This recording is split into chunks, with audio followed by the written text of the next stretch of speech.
avec Marceau. Radio X.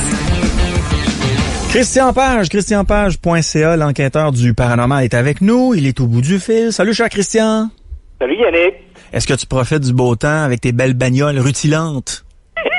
J'en ai un peu profité quand même. Oui, le décapotable? J'ai du travail à faire, fait que, bon, évidemment, je dois me concentrer sur le travail, mais j'avoue que ce week-end, en particulier, je crois que c'est dimanche, on avait vraiment une journée magnifique. Ouais. Alors, écoute, je sais pas comment c'était à Québec, mais ici, c'était un ciel dégagé, un soleil radieux. Écoute, j'ai sorti c'est une fois n'est pas coutume, mais là, cette fois-là, j'ai abandonné ma Camaro, puis j'ai sorti ma décapotable pour aller me promener un peu. T'sais. Ah, tu t'es gâté. Ben, profites-en, Caroline. Mais oui, la température était... écoute, ça ressent... Au niveau là du soleil et des nuages, c'est souvent la même affaire. La seule différence qu'il y a entre Montréal et Québec pour ce qui est de la température, c'est le vent.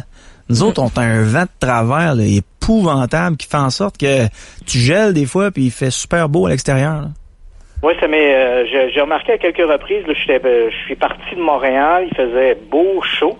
Puis quand je suis arrivé à Québec, ben effectivement, je sais pas. C'est curieux parce que pourtant Montréal et Québec, ce sont deux villes qui sont construites sur les abords du fleuve. Oui, tu sais? Mais c'est le fleuve qui rétrécit rendu à Québec, fait que ça fait accélérer le vent.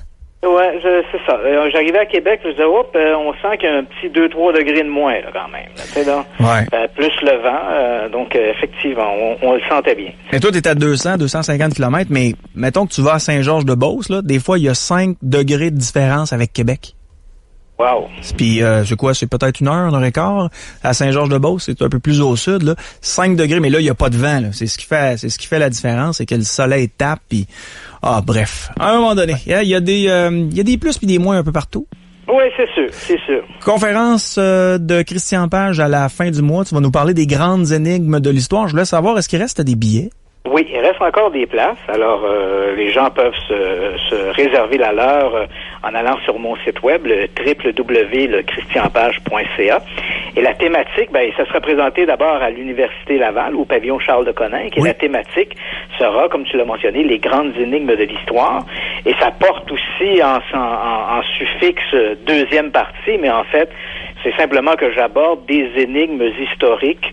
C'est la deuxième conférence que je fais un peu dans cette foulée-là, donc d'aborder des grandes énigmes historiques sur lesquelles je me suis penché. Parce que, bon, tout le monde me connaît, bien sûr, pour mon intérêt pour le paranormal. Mais l'un de mes grands attraits, c'est l'histoire et particulièrement les énigmes de l'histoire. Et donc, dans une première conférence, j'avais présenté 6 grandes énigmes de l'histoire. Et là, j'y vais avec 6 nouvelles énigmes qui n'ont pas de lien avec les énigmes que j'avais présentées lors de la conférence précédente. Alors, les gens se sentiront pas là un peu perdus s'ils n'ont pas assisté à la, disons, première partie. OK. Donc, c'est à l'Université Laval le samedi 26 mai à 19h30. christianpage.ca pour plus de détails. En plein ça. On parle du roi David. Oui, le roi David. Écoute, c'est assez amusant parce que lorsque cette nouvelle-là est sortie, et j'en ai parlé un peu autour de moi, j'avais l'impression que les gens avaient...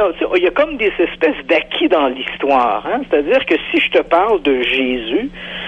évidemment, les gens qui nous écoutent diront, Jésus, il a existé, là, même si on n'est pas sûr que c'est le Fils de Dieu ou non, là, tu sais, là, c'est une question de foi et de croyance. Mais tu sais, Jésus, c'est un personnage historique. Alors que dans la réalité, les historiens ne s'entendent pas sur l'existence du personnage. Hein. Il y a des historiens qui débattent, est-ce que oui ou non, Jésus a réellement existé?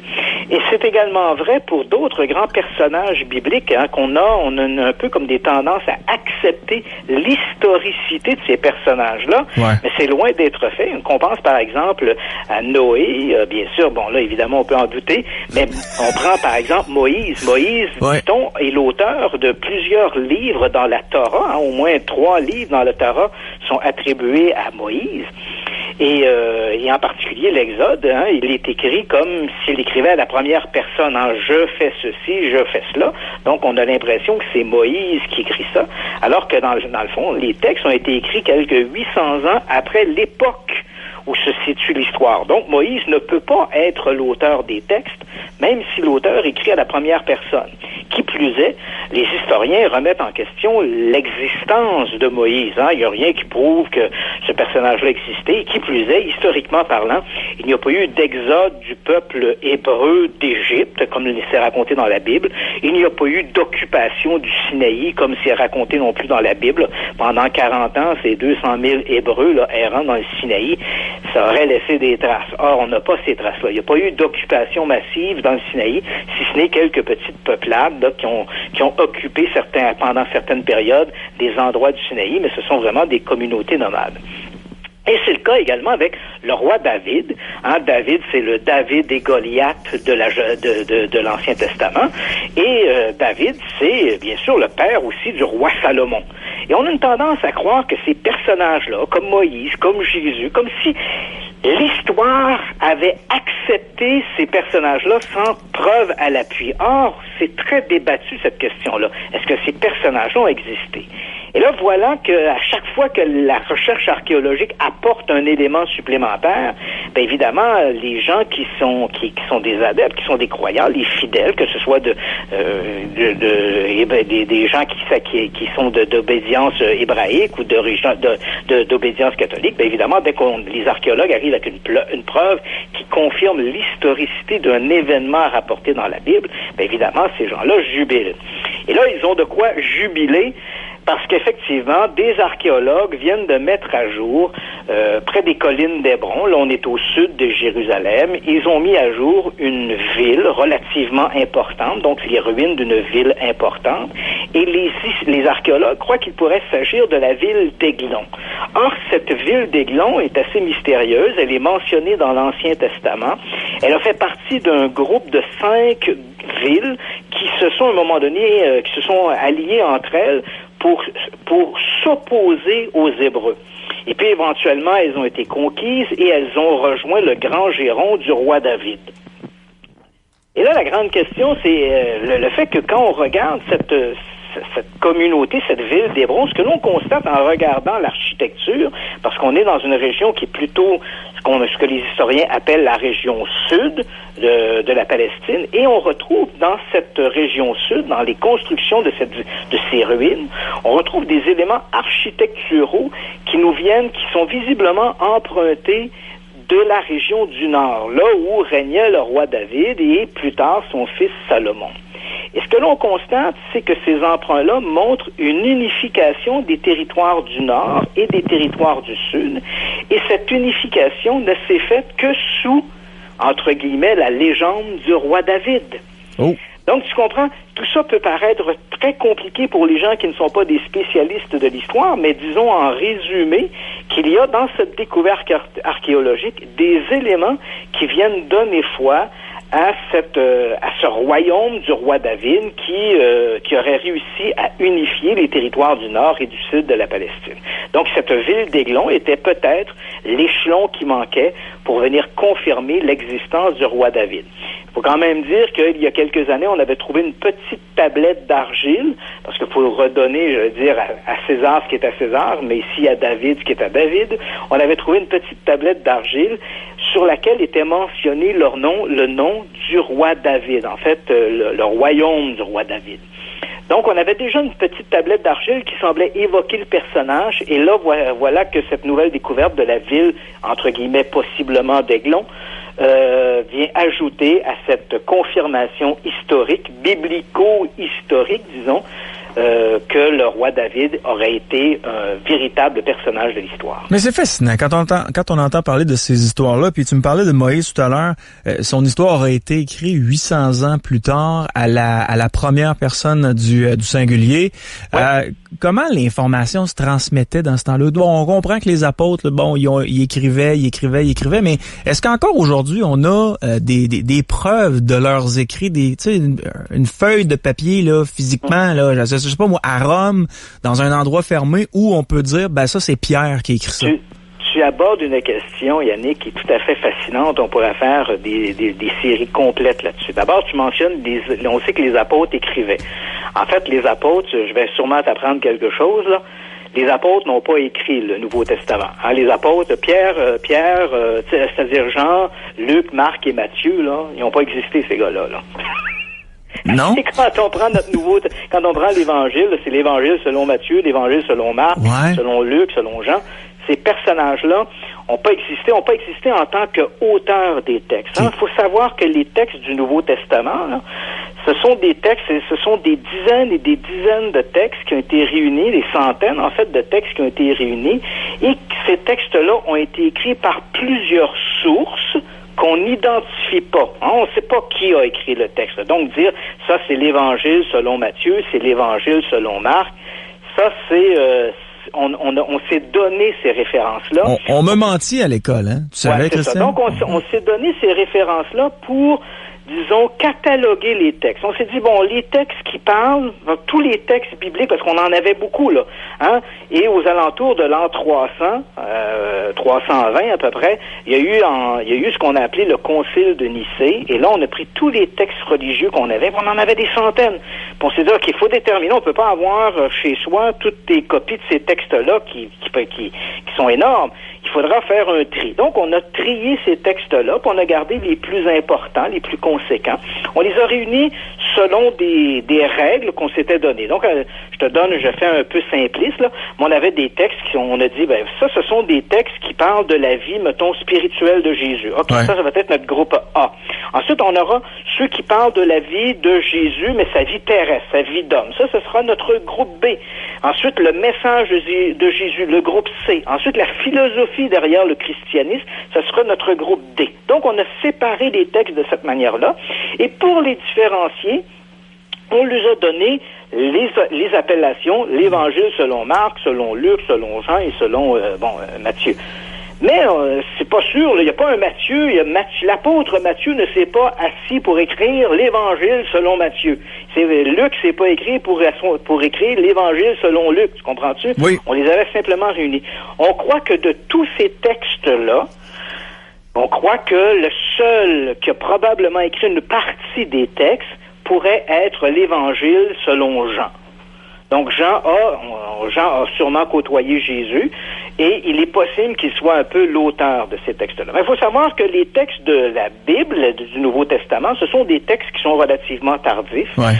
Ils commencent à être écrits aux alentours de l'an 60 après Jésus-Christ. Donc on a 30 ans entre la mort de Jésus et le moment où on écrit ces premiers textes-là. On a à peu près 25 ou 30 ans de tradition orale. C'est exactement ce qui va arriver avec Moïse. Les textes qui vont parler de Moïse, ces textes-là sont écrits à peu près 12-13 siècles avant Jésus-Christ. Hein. Les premiers textes là, sont écrits à peu près à cette époque-là. Or, à ce moment-là, les événements que décrit Moïse, que l'auteur qui se présente comme Moïse, les événements qu'il décrit, sont déjà vieux de 8 ou 900 ans, là. Ça veut donc dire que ces événements-là sont très antérieurs, et là, on a 800 ans à peu près de tradition orale. Chez les peuples israélites, chez les peuples hébreux, on avait donc cette longue tradition orale qui va perdurer. Donc, on se raconte ces histoires-là, puis on va se les raconter comme ça pendant 700-800 ans avant qu'on commence à les écrire. Là, évidemment, tu comprendras qu'on a beaucoup déformé l'événement lui-même. Peut-être que Moïse a réellement existé, mais peut-être était-il simplement un petit chef de tribu nomade qui vivait dans le Sinaï, et 800 ans plus tard, on en a fait une espèce de messie, l'agneau de Dieu. Tu comprends-tu? On en a fait un prophète extraordinaire, le porte-parole de Dieu, le libérateur du peuple israélite. Évidemment, on déforme. On a 800 ans de tradition orale. Ouais. Donc, il y a un énorme travail qui se fait autour de ça. Et souvent, évidemment, ces événements-là ne sont pas supportés par des preuves archéologiques, comme c'est le cas, par exemple, de Jésus. Hein? Si on regarde en dehors des textes de l'Évangile, des textes religieux, il n'existe aucune source laïque qui parle ouvertement ou longuement de Jésus. On n'en a pas. Il n'y a aucun document qui parle de ça. Mais faut quand même être conscient qu'on a quand même 80% des textes de l'Antiquité qui ont été détruits. Ils ont été détruits soit dans des incendies, dans des inondations, soit par des pillages. Donc, il y a énormément de textes qui ont disparu. Mais de toutes les sources, en dehors des textes religieux, on a 4 sources laïques que l'on connaît qui évoquent un peu par la bande Jésus. 3 de ces textes nous parlent des chrétiens. Ils ne parlent pas de Jésus, ils parlent des chrétiens. Il dit, voilà, il y a cette communauté de gens, les chrétiens, qui se réclament d'un martyr. Donc, c'est vague, mais on voit qu'il y a cette naissance-là du mouvement chrétien. Il est reconnu, puis on en parle dans au moins 3 textes laïques. Et le 4e texte, peut-être le plus important, est écrit par un type qui s'appelle Flavius Joseph, qui est un peu l'historien du peuple hébreu, et peuple juif, pardon. Et Flavius Joseph, lui, est un petit peu plus explicite. Dans un document, il écrit qu'il y a un groupe de gens à Jérusalem là, qui s'opposent un peu au pouvoir. Ce sont des chrétiens, et ils se réclament d'un prophète du nom de Jésus qui aurait été exécuté sous Pilate. Donc lui, il est un peu plus précis. Il mentionne nommément le personnage, mais c'est vraiment là, très, très, très ténu quand on regarde l'importance que le personnage a dans l'histoire. Là, le personnage de Jésus, bien sûr. On a très peu de choses pour soutenir son historicité sur le plan archéologique. Christian, j'ai une pensée ce soir, puis je pense que tu vas te joindre à moi. J'ai une pensée ce soir pour les Luc, les Marc et les Matthieu qui ont eu des parents catholiques puis qui ont choisi ils ont choisi le nom de leurs enfants selon leur éducation qu'ils ont eue quand ils étaient jeunes, en disant, mais Luc, c'est très beau, c'est un apôtre. Jean, c'est très beau, c'est un apôtre. Oui, mais bon, c'est ça. C'était des apôtres, mais ces gens-là n'ont pas côtoyé, parce que ces personnages-là ont existé réellement. Là. Ces gens-là étaient ou des apôtres, disons de la première mouture, avec les apôtres qui ont accompagné Jésus, ou bien ils sont des gens qui ont été dans la suite, qui rapidement se sont joints après la mort de Jésus, se sont joints au mouvement messianique là, qui se développait, là, donc le message de Jésus. Ils ont rejoint les apôtres et ont commencé eux aussi à répandre la bonne nouvelle, si je puis dire. Donc ces gens-là ont historiquement, là, évidemment, l'historicité du personnage est toujours difficile, là, mais historiquement, ces gens-là ont un statut dans l'histoire. Oui. Mais de croire que ces gens-là se sont assis au bout d'une table avec une plume puis du papier puis qu'ils ont écrit les évangiles, les 4 évangiles que tu as chez toi, qui constituent ce qu'on appelle les évangiles canoniques, la Bible canonique, là, ça, c'est une fausse vision de l'histoire. Ça s'est pas passé comme ça. Pourtant, c'est ce qu'on nous avait vendu à l'école, cher Christian. Oui, je sais. Deuxième... on a plein de peintres, il existe énormément de peintures, parce que le religieux a été une courroie de transmission extraordinaire pour l'art, tant pour la peinture que pour la poésie, que pour la musique. Des grandes œuvres ont été écrites, des requiem ou des œuvres de Mozart, par exemple, qui sont inspirées de thématiques religieuses. Donc, le religieux a été une source d'inspiration fabuleuse. Et il existe à la Renaissance, on a énormément de peintures qui décrivent des scènes religieuses.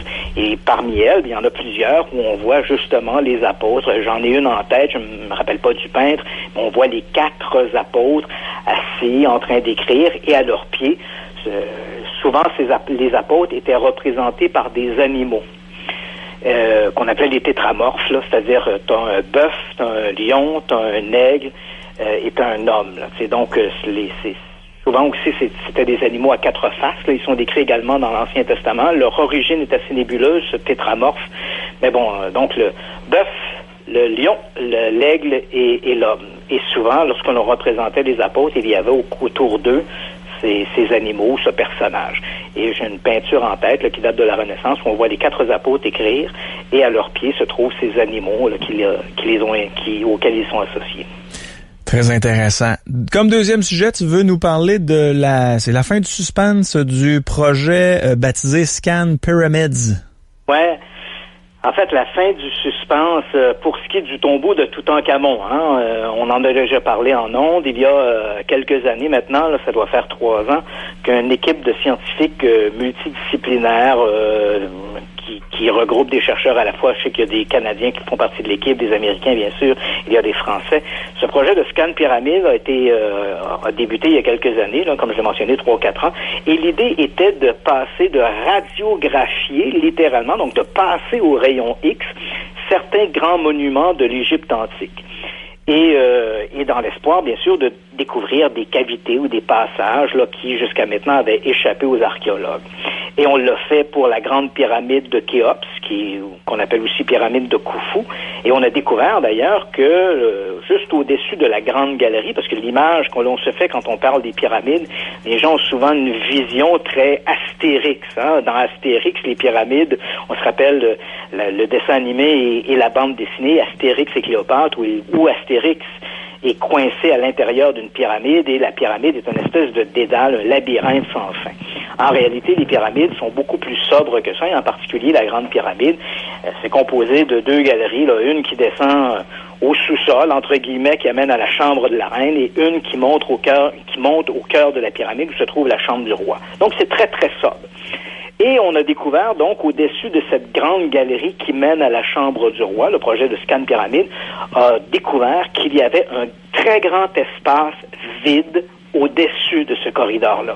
Un espace auquel on n'a jamais eu accès. Donc, une espèce de chambre secrète. On ne sait pas ce qu'elle contient.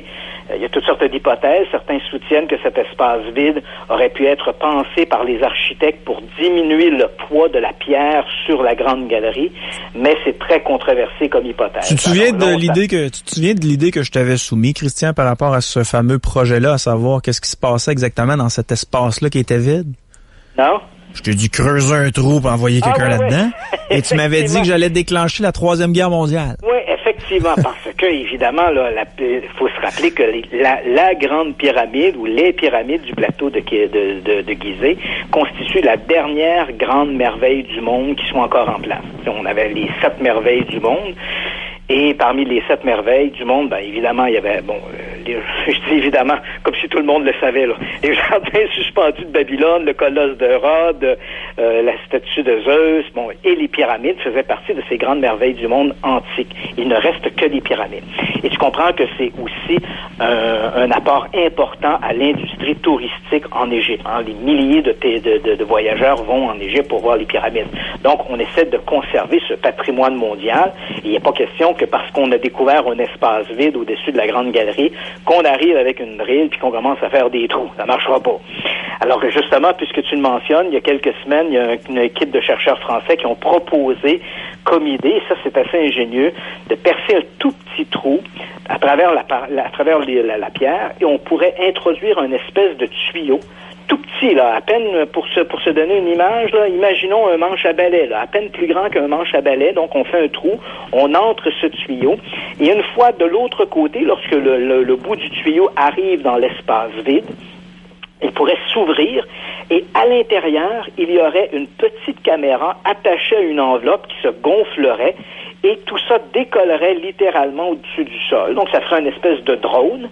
Et de l'autre côté, les gens pourraient le contrôler et le drone pourrait filmer à l'intérieur de l'espace vide.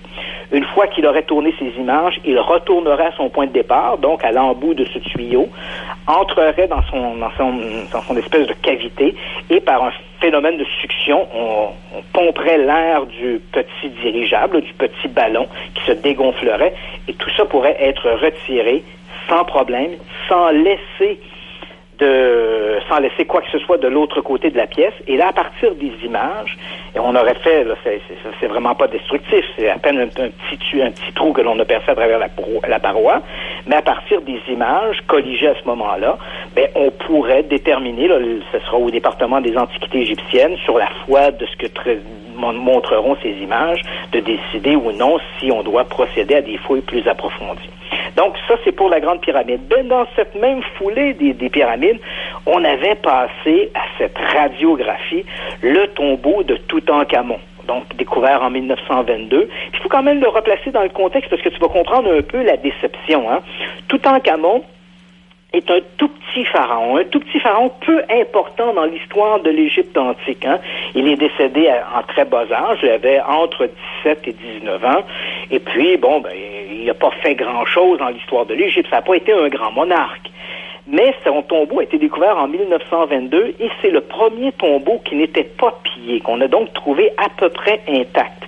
Et lorsque les archéologues, Lord Carnarvon et Howard Carter, ont trouvé le tombeau en 1922, ben évidemment, c'était rempli de richesses. Hein. Dès qu'on mentionne le nom de Toutankhamon, on a déjà des images dans notre tête de sarcophages en or, de masques en or, de bijoux, de trônes en or.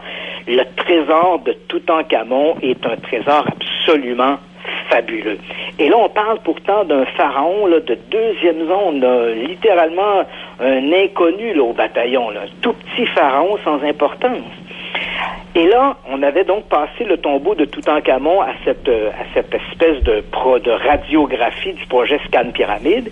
Et il y a 2 ans, la façon dont les scans avaient été présentés la chose, on avait l'impression qu'il y avait une diffusion de la chaleur à l'intérieur du tombeau qui était anormale. Alors on s'est mis à fantasmer. D'où vient cet aspect anormal de la diffusion de la température d'un des murs du tombeau, du sépulcre? Alors on s'est dit, peut-être qu'il y aurait une pièce derrière, une pièce qu'on n'a pas encore trouvée. Et là, évidemment, c'est enivrant parce que Toutankhamon, si lui était un petit pharaon, son père était Akhenaton et on suppose que sa mère était peut-être Néfertiti. La célèbre. Néfertiti, dès qu'on pense à reine d'Égypte, on pense Cléopâtre et Néfertiti, l'une des plus grandes souveraines de l'histoire de l'Égypte antique, même si cette affiliation entre Toutankhamon et Néfertiti, là, que ce soit sa mère, soit très incertain, parce qu'à l'époque, je sais que ça peut choquer quelques auditeurs, mais à l'époque, l'inceste était de mise en fait, c'était une consanguinité dans les familles royales. Donc, les sœurs d'Akhenaton, par exemple, ont épousé leur père. Akhenaton a épousé ses propres sœurs, a eu des enfants avec ses propres sœurs. C'était la norme à cette époque. Et on croit que Toutankhamon aurait plus de chances d'avoir été le fils de la sœur de son père que de Néfertiti. Mais quand même, Néfertiti était une cousine de Akhenaton, donc on se dit peut-être qu'il y a eu un lien, puis peut-être que Toutankhamon pourrait être le fils de Néfertiti. C'est tout le moins une théorie qui se tient et qui est partagée par certains archéologues. Et ce qu'il y avait de curieux dans le tombeau de Toutankhamon, c'est que c'est un petit tombeau qui semble avoir été fait à la va-vite. Alors, quand on a découvert cette répartition de la chaleur qui était anormale, on s'est dit, est-ce qu'il y aurait une chambre derrière? Et s'il y a une chambre derrière, pourquoi pas un autre tombeau? Et pourquoi pas le tombeau de Néfertiti? Un tombeau qu'on n'a jamais trouvé. Donc, on s'est mis à spéculer depuis 2 ou 3 ans maintenant. On imaginait que le tombeau de Toutankhamon avait peut-être été aménagé dans une espèce d'antichambre à l'entrée du tombeau de Néfertiti. Si le tombeau de Toutankhamon n'avait pas été pillé, ben, évidemment, on peut supposer que s'il y avait un tombeau derrière, lui aussi était intact. Mais voilà que tous ces grands espoirs et tous ces rêves de découvertes fabuleuses viennent de s'écrouler cette semaine parce qu'il y a une équipe d'archéologues de Turin en Italie. C'est la 3e équipe qui se rend au tombeau de Toutankhamon pour passer un peu l'intérieur du tombeau à cette idée de radiographie. Et là, ils sont arrivés avec une conclusion irréfutable. Le tombeau ne contient pas de pièces secrètes. Le tombeau, et ce que l'on voit, c'est le tombeau. Il n'y a rien de plus. Les relevés précédents étaient simplement dus à des anomalies, soit dans la pierre, soit dans l'air ambiant, un mauvais calibrage des appareils. Mais cette fois, le verdict est tombé. Il n'y a pas de pièces secrètes derrière le tombeau de Toutankhamon. Non seulement pas de pièces secrètes, mais encore moins de tombeaux gigantesques, fabuleux, comme celui de Néfertiti, comme on imaginait. La déception devait être au rendez-vous comme pas possible.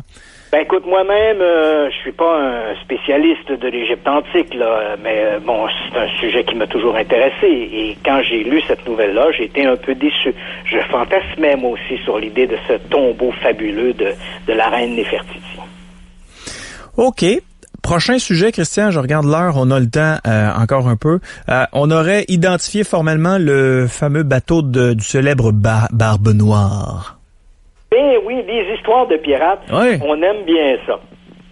Dans le cas présent, écoute, c'est une nouvelle qui à la fois tombe à point, et en particulier pour la saison estivale, on le comprend pour les gens de la Caroline du Nord, mais en même temps, c'est une découverte. En fait, c'est un aveu qui finalement ne fait pas sourciller beaucoup d'historiens, parce que il faut savoir que, parlons un peu de ce Barbe Noire, hein. C'est un type qui s'appelait Edward Teck, qu'on avait surnommé Barbe Noire. Il a eu une carrière assez courte de pirate, hein, entre 1716 et 1718. Il a écumé littéralement les mers des Caraïbes. Il portait une longue barbe qui lui descendait au milieu du ventre. Les visages étaient couverts de barbe aussi. Et quand il s'attaquait quand il arraisonnait d'autres navires, il mettait comme des mèches de canon dans ses cheveux pour donner une allure terrifiante. Donc, c'était un personnage plus grand que nature, et évidemment, on l'a beaucoup diabolisé. Hein. L'histoire est souvent écrite par les vainqueurs, et comme ce Barbe Noire a fini finalement en 1718, il a été tué lors d'une bataille, et sa tête a fini au bout d'un mât pour servir d'exemple à ceux qui auraient été tentés par la piraterie. Évidemment, on l'a diabolisé, le personnage. Mais c'est vrai que c'était un homme craint. Et c'est vrai que durant cette carrière d'à peine 2 ans, il a écumé de très nombreux navires. Et parmi les navires qu'il a écumés, il y en avait un, entre autres, dont il s'est emparé du navire, le Concorde, un navire français, et il l'a renommé le Queen Anne's Revenge. Et ce nom-là était terrifiant. Quand les gens voyaient apparaître au loin la silhouette du Queen Anne's Revenge, ils savaient qu'ils auraient combat à livrer. Hein? C'était un bateau qui était solidement armé, un navire de 300 tonneaux, 40 canons. Écoute, c'était une véritable forteresse sur mer.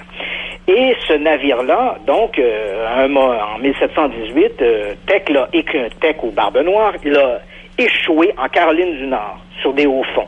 Il essayait de le ramener en mer, mais le navire était trop endommagé et il a dû l'abandonner. Donc, ça, c'était pour l'histoire. En 1995, des plongeurs qui faisaient de l'exploration au large de la Caroline du Nord ont trouvé une épave sur le fond de la mer. Et cette épave, tant par ses dimensions, par son armature, par la présence de ses canons, et aussi par l'histoire, parce qu'on savait que le navire de Barbe Noire avait coulé dans les hauts fonds au large de la Caroline du Nord, tout semblait indiquer que ce navire, trouvé en 1995, était bel et bien le Queen Anne's Revenge. Et donc, on a ramené, à partir du début des années 2000, on a fait des fouilles plus soutenues. On a remonté à la surface des canons, toutes sortes d'éléments qu'on a trouvés à bord. Et maintenant, des historiens, la semaine dernière, sont arrivés, parce que depuis 1995, on présentait cette découverte. On avait des musées, on avait ramené des objets, et on présentait dans ces musées les objets de cette épave non identifiée, mais qu'on aimait bien présenter comme étant peut-être l'épave du navire de Barbe Noire. Et là, maintenant, les historiens ont confirmé il y a quelques jours que l'épave en question est bel et bien celle du Queen's Anne Revenge, donc le navire de Barbe Noire. Donc maintenant, ce n'est plus un mythe, ce n'est plus une simple spéculation, c'est un fait historique. Donc évidemment, les gens de la Caroline du Nord qui exploitent un peu la légende de Barbe Noire, qui ont dans leur musée des objets qui ont été ramenés de cette épave, sont tout à fait, évidemment, jubiles. Et j'imagine que les gens qui se déplaceront dans cette région cet été entendront beaucoup parler de Barbe Noire. Au-delà de simplement le fait qu'on l'ait récupéré dans de très nombreux films, qu'on pense à L'île au trésor, l'adaptation du roman de Stevenson, ou encore dans Pirates des Caraïbes, oui, où on évoque le Queen's Anne's Revenge et Barbe Noire. Très, écoute, les trucs de pirates, on t'a parlé de Pirates des Caraïbes, mais je suis allé voir justement ce fameux Barbe Noire, puis je suis tombé sur une affiche où on le recherchait de 1718, c'est ça? Ouais, c'est ça, 1716 à 1718. Donc pendant 2 ans, là, il s'est adonné à cette piraterie. Là. Et à ceux qui le trouvent, on leur a donné 10 livres. Sa tête était mise à prix pour 10 livres. Ouais, sa tête était mise à prix pour 10 livres. OK, Camille, j'ai une question à te poser parce que Christian a déjà répondu à cette question-là. Puis moi, j'ai répondu à cette question-là. Raphaël avait répondu à cette question-là. Laurence avait répondu à cette question-là. Si t'avais la chance de prendre une pilule qui te permettait de rester jeune toute ta vie, T'apprends-tu? Moi, oui. Oui? Oui. Christian aussi, de mémoire, t'avais dit oui. Moi, j'avais dit non. Exact. Ah, moi, à un moment donné, là, faut crever puis partir. Là. À un moment donné, c'est assez. Donc, on aurait trouvé la solution pour, peut-être, possible, pour vaincre le cancer et la vieillesse. Oui, et ça, c'est tout à fait extraordinaire. Ça vient d'être publié dans le journal Nature. C'est une étude qui a été menée, qui est quand même échelonnée sur 20 ans, qui a été menée par des chercheurs de l'Université de la Californie à Berkeley. Et ces gens-là croient peut-être avoir trouvé le système, le mécanisme qui fait que l'on vieillit. En fait, il faut savoir que dans la chaîne de l'ADN, on a nos chromosomes, et dans les chromosomes, l'embout de ces chromosomes, en fait, un peu, je t'utilise la même analogie qu'on a utilisée dans l'article scientifique, on décrit un peu comme cette corde d'ADN avec au bout un enzyme qui s'appelle le télomérase. Et ce télomérase agit un peu comme sur un cordon sur les cordons de tes chaussures, tu as un petit embout de plastique là, au bout du cordon. Et cet embout de plastique empêche le cordon de s'effilocher. Et cet enzyme dont je te parle, le télomérase, empêcherait notre cordon de notre ADN lorsque les cellules se multiplient puis se reforment, empêcherait ce cordon de l'ADN de se défaire, de s'effilocher. Malheureusement, au fur et à mesure où les cellules se reproduisent, cet embout de plastique s'use. Et comme il s'use, là je dis embout de plastique, mais on comprend que c'est un embout d'un enzyme, et cet enzyme s'use, se reproduit moins bien, et c'est comme ça que l'on vieillit. Si on pouvait empêcher cet enzyme de se dégrader au fur et à mesure où les cellules se reproduisent, on ne vieillirait pas. Non seulement on ne vieillirait pas, mais tiens-toi bien, on a mené une étude où on a pris des cellules de gens qui étaient âgés de plus de 90 ans. On les a soumis à un traitement pour régénérer le télomérase, donc régénérer cette enzyme. Ouais. Et après le traitement, on était incapable de distinguer les cellules des gens âgés de 90 ans versus des cellules d'un nouveau-né. Wow! Hey. C'est absolument aberrant. Et si on pouvait empêcher, on ne sait pas encore comment, on a comme trouvé le mécanisme, mais si on pouvait empêcher cette enzyme-là de se dégrader au fur et à mesure où nos cellules se reproduisent, donc que l'on vieillit, on stopperait le mécanisme de vieillissement. Combien de temps pourrions-nous vivre? 100 ans? 500 ans? 1000 ans? Si on ne vieillit plus. Tu comprends? Donc, c'est fabuleux, là. On commence à trouver ce mécanisme-là. Et non seulement ce mécanisme-là nous empêcherait de vieillir, mais on le sait, la vieillesse, le fait de vieillir, est associé à un plus haut risque de développer des maladies liées à l'âge. On pense par exemple à des cancers, la maladie d'Alzheimer, donc des maladies comme ça qui sont souvent associées, ou en tout cas qui nous rendent plus à risque au fur et à mesure où on vieillit. Donc si on pouvait stopper le mécanisme de vieillissement, donc stopper la dégradation de cette enzyme, le télomérase, non seulement on resterait jeune, mais en même temps, on deviendrait, ce serait un peu comme une immunité contre l'apparition, à tout le moins ça nous rendrait moins propice à l'apparition de maladies qui sont souvent associées avec le vieillissement. Et si on reste jeune, on continue de faire l'amour, on continue de pouvoir se reproduire, et dans quelques années, il va y avoir une surpopulation mondiale et tout le monde va crever. Pareil. Ouh, tu t'es pessimiste. J'étais un gars de même. C'est des façons de briser notre rêve, de péter notre bulle. Ben oui, mais imagine-toi, on a de la misère à nourrir tout le monde sur la Terre. Imagine-toi si on découvre la pilule qui va nous permettre de vivre jusqu'à la fin des temps. Moi, bref, à 100 ans, là, lorsque j'aurai de la misère à marcher, laissez-moi partir. Merci, mon temps y est fait. Et voilà, tu l'as mentionné, à 100 ans, quand tu auras de la misère à marcher. Mais si ce projet-là, si on arrivait à trouver les mécanismes ou comment les freiner chez les êtres vivants, pas simplement en laboratoire, est-ce que tu réagirais autrement si tu savais que tu pourrais rester immortel, ou à tout le moins vivre, mettons, 500 ans, mais en stoppant ton vieillissement à 30 ans? Moi, je me connais, là, je me tanne de tout, là. Tu sais, un moment donné, le tour est fait, là. Tu sais, quand t'as été à Old Orchard, là, 10 fois, là, tu dis, OK, c'est fini, Old Orchard, là. Hein? Ben, gars, tu sais, moi, là, je me suis jamais tanné de faire amour. Ne m'étonne pas de ça, moi. C'est un bon point. J'avais oublié celle-là. Hey, il y a Catherine qui nous écoute en direct de Fermont, Christian, juste en terminant, là. Elle te demande, pour ce qui est du lab secret, où est-ce que t'en es rendu? Ben, pour le lab secret, écoute, c'est avec mon ami Éric Nolin, qui est une des voix bien connues de la radio là, au Québec. Oui. Et avec Éric Nolin, donc, ce sont des espèces de petites capsules vidéo que l'on fait sur le web et où on jase puis on parle de phénomènes étranges. Et là, on vient tout juste d'en tourner une. C'était dimanche dernier, donc on a tourné lundi dernier, on a tourné l'un de ces labs secrets qui sera disponible d'ici quelques jours sur le web. Donc, simplement, aller sur ma page Facebook, tout ça, et puis les gens vont voir la publication de ce lab secret. Donc, un nouveau lab secret avec Éric Nolin. Christian, un gros merci. Ça m'a fait plaisir. Bonne soirée à tous. Bye bye, c'était Christian Page qui va être avec nous vendredi pendant 1h30. Et le lendemain, c'est-à-dire le 26 mai à 19h30, il va donner sa conférence à Québec. Ça s'appelle Les grandes énigmes de l'histoire. Pour ceux qui ont vu la première partie, ben là, ça, c'est la deuxième partie. C'est important de vous mentionner que pour ce qui est de la deuxième partie, si vous n'avez pas vu la première partie, c'est pas grave. Vous allez être capable de suivre quand même. Donc, c'est à l'Université Laval. Pour plus de détails, christianpage.ca.